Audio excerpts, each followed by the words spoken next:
Hello everyone.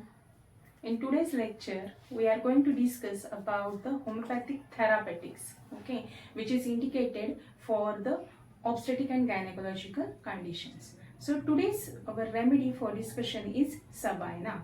Sabina is very useful remedy for all the female complaints. So you can write Sabina for all the obstetrical and gynecological conditions. Most of the time, students they are facing difficulties while writing the therapeutics, and they are asking like how to write the therapeutics. They are not understanding it how to write the therapeutics in their theory paper. So therapeutics means you have to write the therapeutic indications or the role of that particular remedy for that particular clinical condition. So Sabina, our today's remedy is Sabina, and if you want to remember the remedy, especially for all the remedies in Mantra Medica, you have to first understand its sphere of action.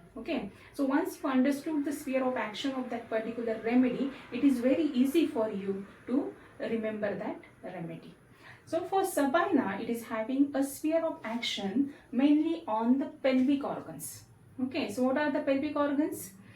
First is uterus, bladder, kidneys, rectum and the anus. So it is having a great action on all these pelvic organs and special action on the skin.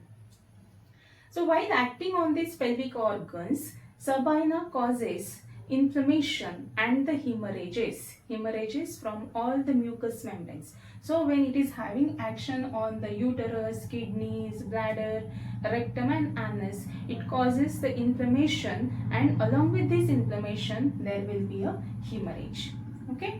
So it is a great hemorrhagic remedy. So for all hemorrhages from all the mucous membranes, it is a great remedy. Then next, in which clinical conditions this Sabina is useful? Once you understood its sphere of action and what action, particular action it causes on that organs, then it is very easy for you to remember the clinical conditions, in which this particular remedy is having a role.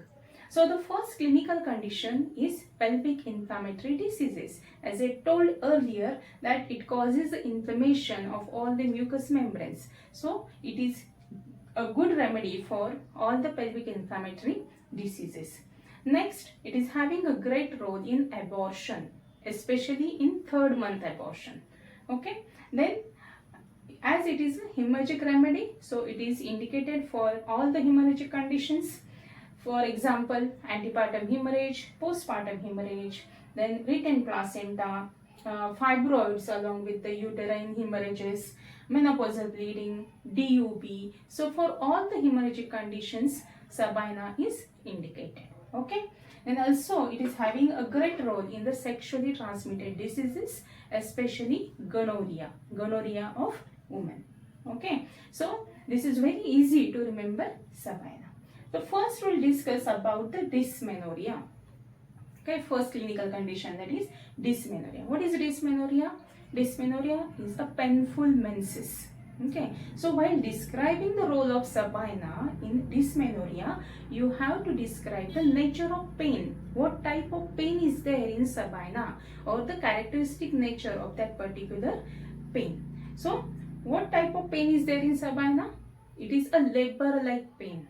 Labor-like pains are there, and they are having a typical character like it comes from sacrum to pubes, or it comes from backward to pubes. So most of the time females, they will complain like they are having a low backache, and that pain comes from sacrum and it goes to pubis. So such type of pain is there in Sabina. Then while describing the hemorrhagic conditions, menorrhagia, it may be polymenorrhea, it may be APH, PPH, DUB. So all the hemorrhagic conditions, in that you have to describe about the menses and the character of the blood. So the menses in Sabina, they are too early, too copious, and they are too prolonged. So prolonged means once they have started, they will continue till next cycle. Such type of prolongation will be there in Sabina. So the menses, they are too early, they are too copious, and they are too prolonged. And about the character of the menstrual blood, the bleeding is partly fluid and partly clotted. That means it is fluid in nature and it is intermingled with the clots. Okay, so in books it is given like that. The bleeding is partly fluid and partly clotted. Then along with this, the menstrual blood is very offensive. So that is the characteristic symptom for the Sabina bleeding. Okay, so along with these symptoms, okay, you have to mention the associated symptoms and mental condition of the patient. So what are the associated symptoms? Like as I told, it is having action on the skin. So there will be the warty conditions or the warty excedences, especially on the vulva, and the typical nature of that warts, they are very itchy in nature. Okay, so there will be a itching along with the warts. Then also it is having a main action on the circulatory system. So while acting on the circulation, it is causes a turmoil in the circulation. Okay, in books it is described as it causes a turmoil in the circulation. It causes a congestion in the circulation. So patient feels a heaviness or bloating sensation in the abdomen. Okay, and pulsations all over the body. Then patient is unbearable for the heat. Okay, she cannot tolerate the heat. She always wants doors and windows open, like pulsatilla. Yes, very good. Like pulsatilla, she always wants doors and windows open. Even the tight clothing is also unbearable for the patient. Okay, so such type of patient is a Sabina patient. Then mentally patient is very anxious. Even the music is unbearable for her. Music makes her sad and nervous. Then also you have to describe the modalities. Okay, about the modalities, aggravating modalities and ameliorating modalities you have to describe. Then this bleeding is aggravated by the slightest motion. Okay, slightest motion aggravates the condition and patient feels better while walking in open air and the continuous motion. Okay, so this is all about Sabina, and I think it is very easy for you to understand it and to write in the theory papers.